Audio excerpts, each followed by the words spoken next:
Hey everyone, welcome back to my channel. My name is Kari, and today I'm doing a little impromptu reading vlog because I've been hit with the cocoa and therefore I'm in quarantine. Also, I just want to apologize if my voice sounds weird. Yesterday I had no voice at all, so this is actually an improvement, but I did want to apologize for that. So I'm hoping that a little reading is just what I need. So then I was wondering, what should I read in this little impromptu reading vlog? And of course, there's only one option of what I could possibly read right now, and that's Lapvona by Ottessa Moshfegh. This was actually released yesterday, but the bookstore that I go to always puts their new releases out a day early, so I got it 2 days ago, back when I felt like a normal human being. RIP. This is actually one of my most anticipated releases of the year, and I talked about it in my mid-year book freakout tag, which I'll link down below if you're interested in watching that. So I was so excited that my bookstore put it out a day early. I went and picked it up, and I took a little bit of video that I'll insert here because it was just a nice little exciting outing to go pick up one of my most anticipated releases.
So as you saw, I picked this up at Galignani, which is an Anglophone bookstore in the middle of Paris, and I just love shopping there, and I love that they put their new releases out early. So that's always fun to pop in there right before a book I'm anticipating is released, because usually they have it early. So I'm going to be reading this and hoping that it makes me feel better, because if Ottessa Moshfegh can't make me feel better, then who can, honestly? I really don't even know too much what this book is about. All I know for sure is that it's set in medieval times, and I think that it centers around like a deranged protagonist.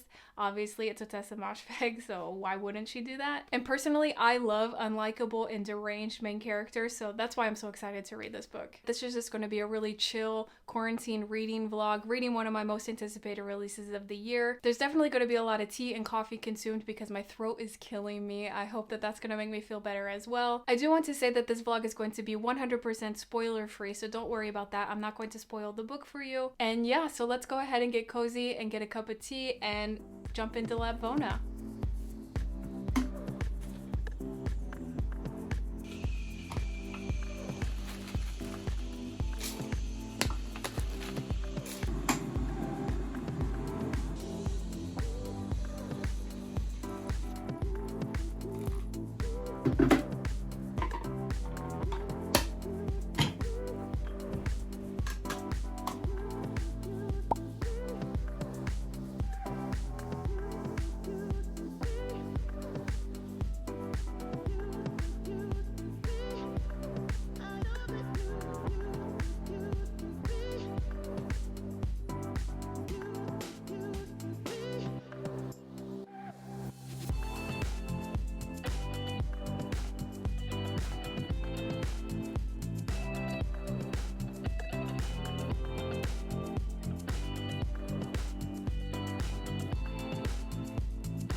So it turns out the cocoa had other plans for me than to be reading during this quarantine. Because as you saw, I started reading a little bit. I read maybe, I don't know, like 30 minutes, and then I was just completely wiped. I was so tired. I laid down and took like a 3-hour nap after that. So my expectations were way higher than what I was capable of doing at that time. So that was Friday, the day that I started reading Lapvona, and I read for like 30 minutes, and then I hadn't read since then until last night, which was Tuesday night. And I'm feeling almost back to normal where I could be reading like my normal self again. However, I am still testing positive, so this is still a quarantine reading vlog. So like I said, I read like 30 minutes last week, and I only read I think like 25 pages or so, and then last night I got a good more chunk in. So I'm going to tell you what's been happening so far in Lapvona. Like I said at the very beginning, I had no idea what this book was about. All I knew was that it was set in medieval times, but I was just told that Ottessa Moshfegh wrote this because she writes extremely like eccentric, horrifyingly eccentric characters, because I don't know if I said this before, but she wrote My Year of Rest and Relaxation, which I didn't love, but I did appreciate how unlikable and horrible her main character was. So that is what made me want to come back and read more Ottessa Moshfegh. So Lapvona is actually the name of this medieval town that we're set in, and the story revolves around this little 13-year-old boy named Merrick. Merrick lives with his single dad Jude on their sheep farm. Merrick and Jude are very low on the status totem pole in Lapvona, and actually Jude is like a distant cousin of the king of Lapvona, but the king doesn't know that he's related to Jude. And Jude doesn't do anything to make himself known to the king. He's very content in living his peaceful life with Merrick and with his sheep. So the story opens with a bandit coming into Lapvona and kind of wreaking havoc on the city. This is kind of normal in Lapvona, and they have like a whole procedure of how they go about punishing these bandits. And Merrick ends up having a lot of sympathy for this bandit, and we start to see like the kind-hearted nature of Merrick, and that he's a really good boy on the inside and that he wants what's best for people. But then we also learn about his dad Jude, who's a very devout religious man, and basically he inflicts pain on himself to show his devoutness to God. The whole time I'm reading about Jude doing that, I'm thinking about Silas from the Da Vinci Code. But anyway, that's beside the point. So like I said, Jude is a single dad, and he never misses the opportunity to tell Merrick that he's the reason why his mom is no longer there. That she died right after she gave birth to him. So right after we learn that Jude tells Merrick this all the time, we find out that that's actually a lie, that that's not really what happened, that Merrick's mom actually left on her own accord because she didn't want to be there and she didn't want to be a mom. And there's a lot of other insidious stuff going on that we're learning slowly but surely about Merrick's mom, because there's also this other main character named Ina, and she's basically like the town elder. And what's unique about her is that she's basically breastfed every single kid in Lapvona for decades. And so for example, she breastfed Jude, the dad, when he was young, and she also breastfed Merrick when he was young because obviously his mom left and they didn't even have a choice. Now Merrick is very attached to Ina, that even though he's 13 now and he doesn't technically need to be breastfeeding, he still goes back and visits Ina because he has such a strong bond with her. Now I'm only on page 90 out of 300 pages, so it's not really even a third into the book yet, but when I was reading last night, we found out that Ina actually knows what really ended up happening to Merrick's mom. So there's this whole familial story between Jude, Merrick, what happened to his mom, and then Ina, kind of like the surrogate mother. But there's also this whole story of like class. Because at one point we follow Merrick, who ends up playing with the king's son, and they're just running around the mountains playing, and something really serious happens that's going to have a huge consequence on Merrick. I'm not going to give you much more information than that because I don't want to get too spoilery. Even though I'm only a third of the way in, I don't know what's going to end up being like huge spoiler points, so I don't want to go too far into that. Like I said before, I really love the unlikable character in My Year in Rest and Relaxation, and you totally get this in Lapvona. Like, Jude, the dad, is deplorable. He's absolutely horrible. And also we're starting to get more information about the king. His name is Willem, and he's making me think of the Queen of Hearts from Alice in Wonderland. Like, everybody just does what he says, and he says like the most ridiculous things and says it as if it makes sense, but everybody just goes along with it because he's the king. So I'm really liking this so far. It seems like it could be having more plot than My Year of Rest and Relaxation, which I feel like it would have to because it's set in medieval times. You know, it feels like there needs to be some like driving plot pushing this through, unlike My Year of Rest and Relaxation. But I am enjoying it so far, so I'm looking forward to getting more into this. So I'm gonna jump back in and see what happens.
Okay guys, I finished Lapvona, and in the end it was really interesting. Like I said before, if you come to Ottessa Moshfegh for unlikable characters, you're definitely still going to find this in Lapvona despite it being in medieval times. Because we have the King Willem, who, like I said before, is basically like the Queen of Hearts, who is just like comically power hungry and makes the most ridiculous commands of everyone, and basically just wants to be entertained all the time, even if that means like degrading people for it. And then there's also Malik's dad, Jude, who is just a really horrible person. He's made some really horrible decisions in his life.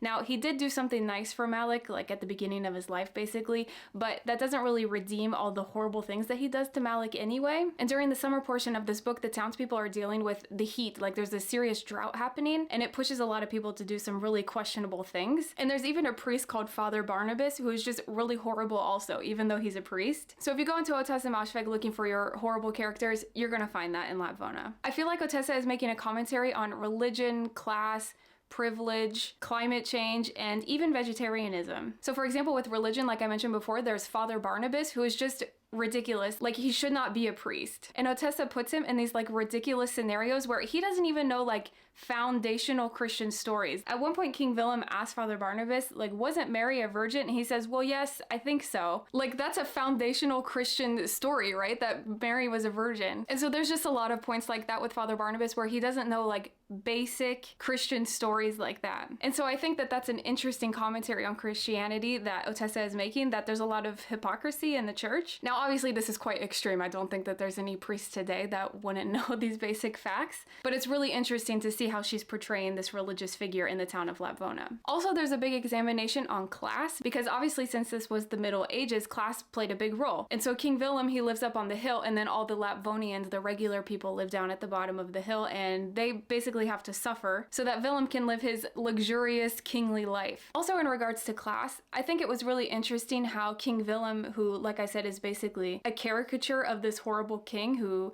lives this lavish lifestyle while all his people are living in horrible conditions. He's hoarding everything for himself, but then he'll decide just to give just a little bit to the people and be like, oh gosh, I'm such a good king. When in reality, he could afford and is 100% able to give way more than that to help his people, but he chooses not to. But this little bit that he gives to the people, he sees it as charity, you know, like, oh, I'm such a good king. And I think that that's really interesting. Also, like I said, I think it's an interesting commentary on climate change because, as I said previously, during summer there's a really bad drought and people are forced to do some pretty horrible things because of it. And I think that Ottessa is kind of commenting on just how bad things could get if we don't react about the climate problem. Now, maybe we won't be as bad as the Lapvonians are during this drought, but you know, I think that she's hinting at how horrible things could get for us. And there's also a lot of commentary about privilege because Malik, the main character, he really comes from nothing. And it's an interesting study of how someone can change lifestyle so quickly and how they gain that privilege in their life and what does it do to them. And finally, maybe this is a little bit of a stretch, but I do think that there's a commentary about vegetarianism in this book because the Lapvonians, they don't eat meat. However, King Willem, he eats meat and he basically forces the people at his court to eat meat even if they don't want to. And also during the drought, a lot of the Lapvonians are faced with this moral issue that they have of not wanting to eat meat but starving, literally. So a really interesting commentary on vegetarianism as well, I think. To finish, I'm just going to read you 4 quotes that I really liked from this book. So first, Merrick wished he could be more like Willem, dumb and numb to other people's sorrow. I think that really shows the character of Merrick, that he's really empathetic with people and he really cares about other people, whereas Willem, he doesn't give a shit about other people, and he's the king and he's like the #1 person who should give a shit about people. And so that shows really just what a good person Merrick is. Next is a little dialogue with Ina, who is basically like the town elder / witch, who is a very interesting character, by the way. If you read Lapvona, you'll know what I mean. But here's a little quote from her. "What about heaven, Ina? Don't you want to go?" "It doesn't matter," she said. "I won't know anyone." And I think that that's interesting because Ina has done a lot of horrible things in her life, despite also helping people. And I think it's interesting because, like I said, the Lapvonians really turned to doing horrible things during this year that we follow them. And it's true, you know, these religious people are forced to do some horrible things and maybe they aren't going to go to heaven. And Ina literally isn't going to see anyone in heaven, so why bother going? But also, I think it's a commentary on some of the horrible things that she's done in her life and she knows she's not going. Third quote is, "Strange," he thought next, "that fire hurts to the touch. Fire gives light. Shouldn't the darkness hurt instead? Hell ought to be pure darkness, nothingness." The thought chilled him. I think that that's so smart. Like, what an interesting observation. And finally, "Why do I feel unhappy?" he asked Lisbeth. She shrugged her shoulders. "Don't you have any wisdom?" No.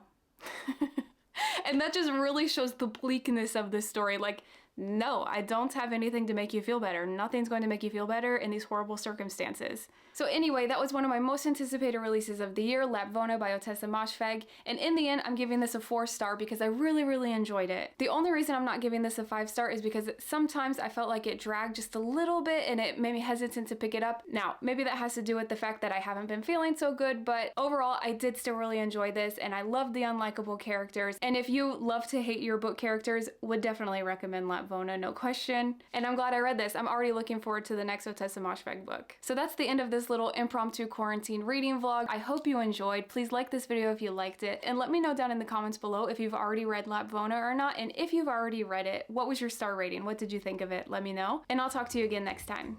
Bye!